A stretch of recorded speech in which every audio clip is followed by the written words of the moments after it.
Hello बच्चों, मैं हूँ आपकी हिंदी टीचर और मेरे क्लास में आप सभी का हार्दिक स्वागत है।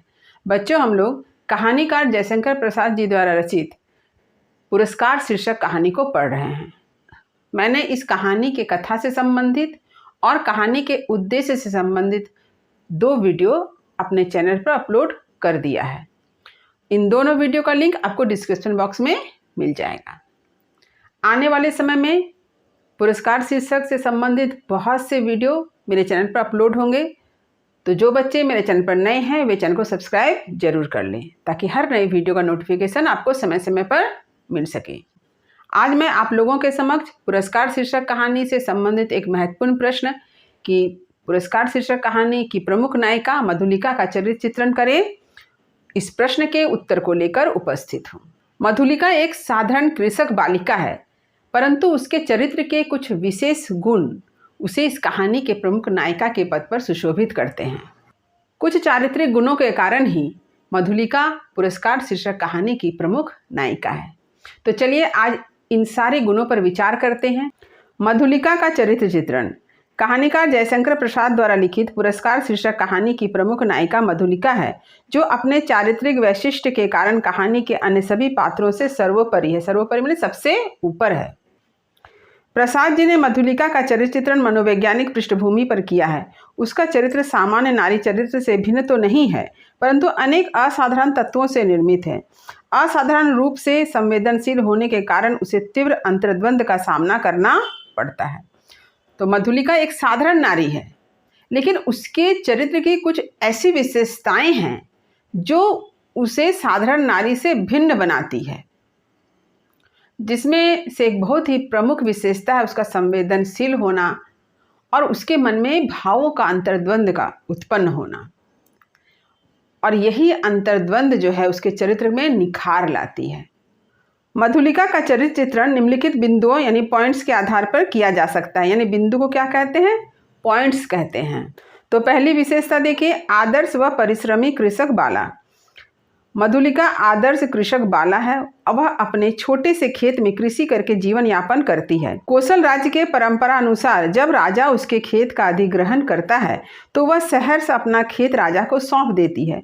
उसके पास आजीविका का कोई साधन न होने पर वह दूसरों के खेतों में काम करके रूखी सूखी खाकर अपना गुजारा करती है। इस दृष्टि से वह परिश्रमी है। यानी मधुलिका आदर्श कृषक वाला तो है ही, इसके साथ ही साथ क्या है? परिश्रमी है। यानी किसान कैसा होता है? किसान परिश्रमी होता है। ठीक इसी तरह से मधुलिका भी कैसी है? परिश्रमी है। जब उसका खेत जो है कौशल राज्य को सौंप दिया जाता है, यानी राजा का खेत बन जाता है, तो मधुलिका क्या करती है? अपना गुजारा दूसरों के खेतों में काम करके करती है। वह हिम्मत हारती नहीं है। दूसरी चारित्रिक विशेषता है देश प्रेम की भावना। मधुलिका कौशल राज्य के भूतपूर्व सेनापति और अन्यतम वीर सिंहमित्र की कन्या है, जिन्होंने वाराणसी युद्ध में कौशल राज्य की रक्षा करते हुए अपने प्राणों का बलिदान दिया और कौशल को शत्रु राज्य के चंगुल में जाने से बचा लिया। यही कारण है कि मधुलिका में भी देश प्रेम की भावना कूट कूट कर भरी हुई है। यानी मधुलिका के हृदय में देश के प्रति प्रेम की भावना उसे विरासत में मिली है। उसके पिता वीर सिंहमित्र हैं, जिन्होंने कौशल राज्य की रक्षा के लिए अपने प्राणों का बलिदान दिया। तो पिता की देशभक्ति की भावना मधुलिका में भी हमें दिखाई देती है। वीर सिंहमित्र की जो देशभक्ति की भावना है, वह देशभक्ति की भावना उसकी पुत्री मधुलिका के हृदय में भी दिखाई देती है। कहानी के आरंभ में ही वह अपने कौशल राज्य के परंपरा का सम्मान करती हुई अपना खेत राज्य को सौंप देती है और बदले में कुछ भी स्वीकार नहीं करती है। अपनी भूमि से उसे अत्यंत प्रेम है, अतः वह उसे बेचना नहीं चाहती है। तो अपनी जन्मभूमि के प्रति प्रेम का एक छोटा सा उदाहरण कहानी के आरंभ में ही दिखाई देता है कि वह अपने पूर्वजों की भूमि को बेचना नहीं चाहती है, बल्कि शहर से राज्य को सौंप देती है। उसके बदले वह कोई मूल्य स्वीकार नहीं करती है। कहानी के अंत में भी उसका चित्रण एक देशभक्त के रूप में मिलता है।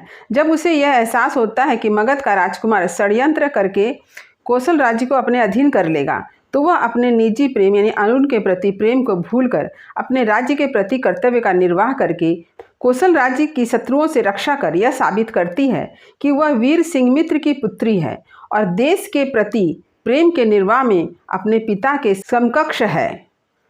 इस तरह विभिन्न प्रसंगों में उसकी देश प्रेम की भावना उजागर होती है।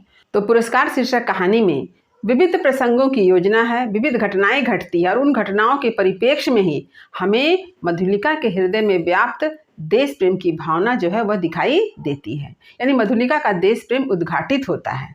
तीसरी चारित्रिक विशेषता है स्वाभिमानी। मधुलिका के चरित्र में स्वाभिमान की भावना उस समय दृष्टिगत होती है जब अपनी भूमि के बदले राजकीय अनुग्रह को अस्वीकार करके कहती है कि वह उसके पूर्वजों की भूमि है और पितृपितामहों की भूमि को बेचने का उसे कोई अधिकार नहीं है। तो कहानी के आरंभ में ही यह घटना घटित होती है और मधुलिका के हृदय का स्वाभिमानी व्यक्तित्व जो है उसी समय उजागर होता है कि वह अपने पूर्वजों की जमीन को बेचना नहीं चाहती है, क्योंकि उसे बेचने का ही अधिकार नहीं है। उसे अपने पूर्वजों के जमीन के प्रति इतना मोह है, वह उसके प्रति सम्मान रखती है। उसके हृदय में अपने पूर्वजों की भूमि के प्रति सम्मान है। जब मगध का राजकुमार उसे यह प्रस्ताव देता है कि वह कौशल नरेश से उसकी भूमि दिला देगा, तब वह साफ साफ मना कर देती है, क्योंकि उसे किसी के दया और सहानुभूति की कोई आवश्यकता नहीं। इसके साथ साथ मगध के राजकुमार अरुण के प्रेम निवेदन को भी अस्वीकार करती है, क्योंकि वह किसी से भी अपने लिए दया की अपेक्षा नहीं रखती है और इसका एकमात्र कारण है उसके हृदय में स्वाभिमान के भाव का होना। तो मधुलिका का व्यक्तित्व स्वाभिमान से भरा हुआ है। वह अरुण के प्रेम निवेदन को भी अस्वीकार करती है, क्योंकि वह जानती है कि अरुण मगध का राजकुमार है और मगध कौशल राज्य का चिरशत्रु है। यद्यपि मधुलिका ने अपने खेत को राज्य को सौंप दिया, इसलिए मधुलिका किसी से दया और सहानुभूति की भी भीख नहीं चाहती है। यही वजह है कि वह अरुण के प्रेम निवेदन को भी अस्वीकार कर देती है। तो मधुलिका के चरित्र की जो चौथी विशेषता है वह है उसका यथार्थवादी स्वरूप। मधुलिका कोरा स्वप्न देखने वाली युवती नहीं है, बल्कि यथार्थ के ठोस धरातल पर रहकर जीवन के कठोर सत्य को स्वीकार करने वाली युवती है। यही कारण है कि वह मगध के राजकुमार अरुण के प्रेम प्रस्ताव को ठुकरा देती है। इतना ही नहीं, जब उसे राजकुमार अरुण कौशल की साम्राज्ञी बनाने का आश्वासन देता है तो वह उसके षड्यंत्र में शामिल होने पर भी परिस्थितियों की यथार्थता को महसूस कर सत्य का साथ देती है कि कौशल उसकी मातृभूमि है और मगध उसका चिरशत्रु है। तो मधुलिका सिर्फ स्वप्न देखना नहीं जानती है, बल्कि जीवन के सच्चाई को भी स्वीकार करती है।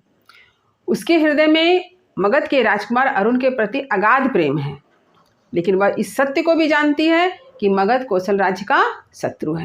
मगध का राजकुमार अरुण बड़ी ही चालाकी से मधुलिका को अपने षड्यंत्र में शामिल कर लेता है, लेकिन जब मधुलिका को इस बात का एहसास होता है कि यह कार्य अनुचित है, उसे कौशल राज्य का साथ देना चाहिए, क्योंकि वह वीर सिंह मित्र की कन्या है और अपने पिता का सम्मान उसे बचाए रखना है, तो उस समय मधुलिका यह निर्णय लेती है कि वह कौशल राज्य का साथ देगी और इस तरह से वह अरुण के अभियान को विफल बना देती है कि वह इस सत्य को स्वीकार करती है कि कौशल जो है उसकी जन्मभूमि है, मातृभूमि है और मगध उसका चिरशत्रु है। मधुलिका के चरित्र की पांचवी विशेषता है स्नेहमयी आदर्श प्रेमिका। प्रसाद जी ने पुरस्कार कहानी में मधुलिका को मगध के राजकुमार अरुण की स्नेहमयी प्रेमिका के रूप में चित्रित किया है। राजकुमार अरुण के प्रेम निवेदन को अस्वीकार करने पर भी वह प्रथम दर्शन से ही उससे प्रेम करती है। जब उसका जीवन दारिद्र्य व दीनता में व्यतीत होता है तो ऐसे क्षण में उसे राजकुमार अरुण की याद आती है। तो मधुलिका अरुण से अत्यंत प्रेम करती है। यद्यपि उसने आरंभ में अरुण के प्रेम निवेदन को अस्वीकार कर दिया था, क्योंकि उस वक्त उसके पास कुछ भी नहीं था, उसका खेत छिन गया था।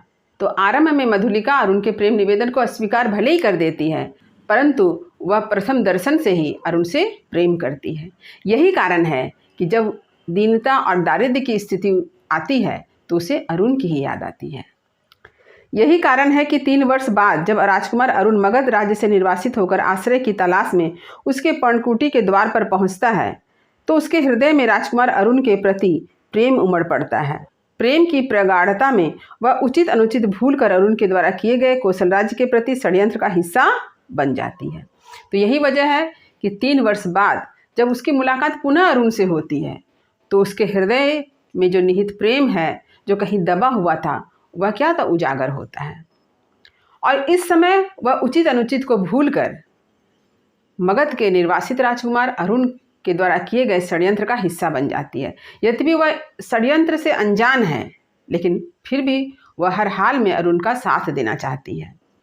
अपनी भूल व राज्य के प्रति कर्तव्य बोध होने पर वह राजकुमार अरुण के अभियान को विफल बना देती है। परंतु मधुलिका जब इस बात को समझती है कि उसने जो राजकुमार अरुण का साथ दिया, यह राजकुमार अरुण जो कौशल राज्य के प्रति षड्यंत्र कर रहा है, यह अनुचित है, तो उसने क्या किया?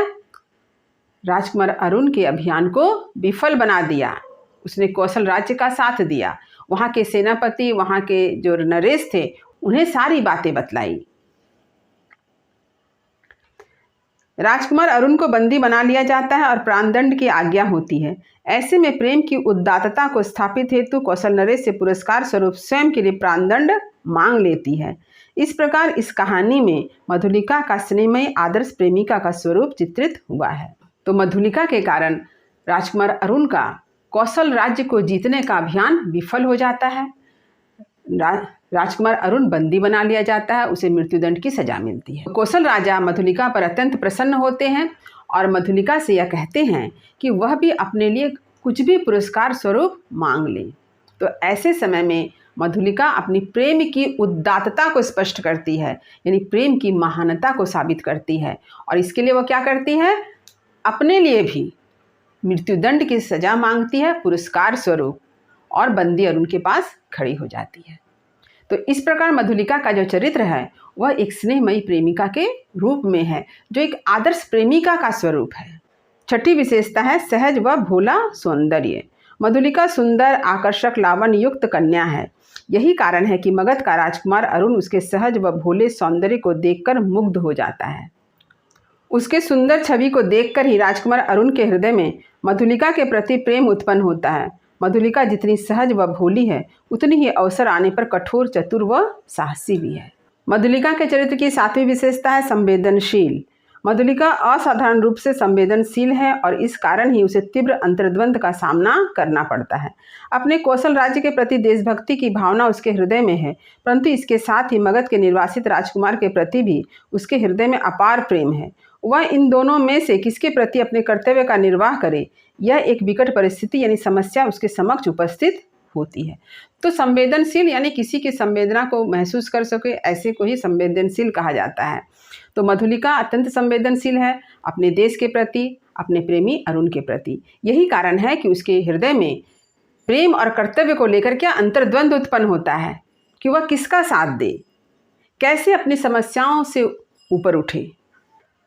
अपने हृदय में उठने वाले भावों, विचारों के अंतर्द्वंद के फलस्वरूप अंततः वह पहले देश प्रेम और तत्पश्चात व्यक्तिगत प्रेम का सफलतापूर्वक निर्वाह करती है। अपने राज्य के प्रति संवेदना होने के साथ साथ वह अपने प्रेमी राजकुमार के प्रति भी संवेदनशील है। यही कारण है कि वह कौशल नरेश से पुरस्कार स्वरूप अपने लिए मृत्युदंड मांग लेती है। तो मधुलिका अत्यंत संवेदनशील है अपने देश के प्रति भी और अपने प्रेमी अरुण के प्रति भी, और यही समस्या उसके समक्ष उपस्थित होती है कि वह देश प्रेम और व्यक्तिगत प्रेम में कैसे और किसका निर्वाह करे। तो मधुलिका के चरित्र की यह बहुत बड़ी विशेषता है कि मधुलिका ने इन दोनों कर्तव्यों को, दोनों तरह के प्रेम का सफलतापूर्वक निर्वाह किया है। कौशल नरेश के समक्ष पहुंचकर राजकुमार अरुण द्वारा किए गए कौशल राज्य के षड्यंत्र का पर्दाफाश करना और इस तरह अपने कौशल राज्य की रक्षा करना मधुलिका के चरित्र की सबसे बड़ी विशेषता है। इस प्रकार से उसने देश के प्रति कर्तव्य का निर्वाह किया। जब राजकुमार पकड़ा गया, बंदी बना लिया गया और उसे प्राणदंड की सजा हुई और मधुलिका से पुरस्कार स्वरूप कुछ भी मांगने के लिए कहा गया, तो मधुलिका ने अपने व्यक्तिगत प्रेम का निर्वाह किया। और यही कारण है कि मधुलिका ने खुद के लिए भी मृत्युदंड की सजा मांग ली, और इस तरह से मधुलिका ने अपने कौशल राज्य के प्रति भी कर्तव्य का निर्वाह किया और अपने प्रेम के प्रति भी कर्तव्य का निर्वाह किया। आठवीं विशेषता है अपनी हृदयगत दुर्बलता पर विजय प्राप्त करने की क्षमता। यानी प्रत्येक मनुष्य के हृदय में कुछ न कुछ कमजोरियां होती है, दुर्बलताएं होती है, लेकिन मनुष्य उन दुर्बलताओं को जीत ले, उन दुर्बलताओं पर विजय प्राप्त करे, यह मनुष्य को खास बनाती है, विशेष बनाती है। और यह विशेषता हम मधुलिका के चरित्र में भी देखते हैं। मधुलिका एक साधारण कृषक बालिका है। साधारण स्त्री की भांति उसके हृदय में भी बहुत सी दुर्बलता है। कौशल राज्य के चिरशत्रु मगध के राजकुमार के प्रति प्रेम तब प्रेम के वशीभूत होकर अपने ही राज्य के प्रति हो रहे षड्यंत्र में शामिल होना, यह उसके हृदय की बहुत बड़ी दुर्बलता है। परंतु अपनी कमजोरी या दुर्बलता का एहसास करके कौशल राज्य की रक्षा करने का दुस्साहस यह प्रमाणित करता है कि उसके भीतर अपनी कमजोरियों पर विजय पाने की अद्भुत क्षमता विद्यमान है। हम सभी जानते हैं कि प्रत्येक मनुष्य के हृदय में कुछ न कुछ दुर्बलता होती है। मधुलिका भी एक साधारण स्त्री है, उसके हृदय में भी अन्य स्त्री की भांति दुर्बलता है। और यह दुर्बलता क्या है? और यह दुर्बलता है राजकुमार अरुण के प्रति प्रेम। और अरुण के प्रति प्रेम के कारण ही वह उचित अनुचित को भूल करके अप्रत्यक्ष रूप से अरुण के षड्यंत्र का हिस्सा बन जाती है। परंतु अपनी दुर्बलता को समझकर, जानकर उस दुर्बलता पर विजय पाना और अपने देश के प्रति कर्तव्य निभाना, यह मधुलिका के चरित्र की खास विशेषता है। यह मधुलिका के चरित्र को विशेष बनाती है। मधुलिका ने क्या किया? अरुण के षड्यंत्र का पर्दाफाश किया। यानी कौशल राज्य के प्रति जो उसका प्रेम है वह उजागर होता है। उसके प्रेमी अरुण के द्वारा किए गए षड्यंत्र का पर्दाफाश करना, यह कार्य अत्यंत दुस्साहस से भरा। तो कौशल राज्य के प्रति अपने प्रेम को उजागर करना और अपने प्रेमी अरुण के द्वारा किए गए कौशल राज्य के प्रति जो षड्यंत्र है उसका पर्दाफाश करना, यह दुस्साहस से भरा कार्य है, जिसे करने वाली कौन है? मधुलिका है। हृदयगत दुर्बलता पर विजय पाना मधुलिका के चरित्र की एक प्रमुख विशेषता है। इस प्रकार यह कहा जा सकता है कि मधुलिका की चारित्रिक दृढ़ता, कर्मठता, सौम्यता, देशभक्ति, संवेदनशीलता, यह सारे गुण उसके चरित्र को विशिष्ट बनाते हैं। तो उम्मीद करती हूँ कि मधुलिका का चरित्र चित्रण मैंने जिस तरह से लिखकर आप लोगों को समझाया है, यह आप अच्छी तरह से समझ गए होंगे। वीडियो को लाइक करें, सभी पढ़ने वाले विद्यार्थियों में शेयर करना ना भूलें। जो बच्चे मेरे चैनल पर नए हैं वे चैनल को सब्सक्राइब जरूर कर ले, ताकि हर नए वीडियो का नोटिफिकेशन उन्हें समय समय पर मिल सके। अरुण के चरित्र चित्रण को लेकर मैं अगले वीडियो में आपसे पुनः मिलूंगी। तब तक पढ़ते रहिए, जीवन में आगे बढ़ते रहिए। मेरी शुभकामनाएं आप सभी बच्चों के साथ है। धन्यवाद।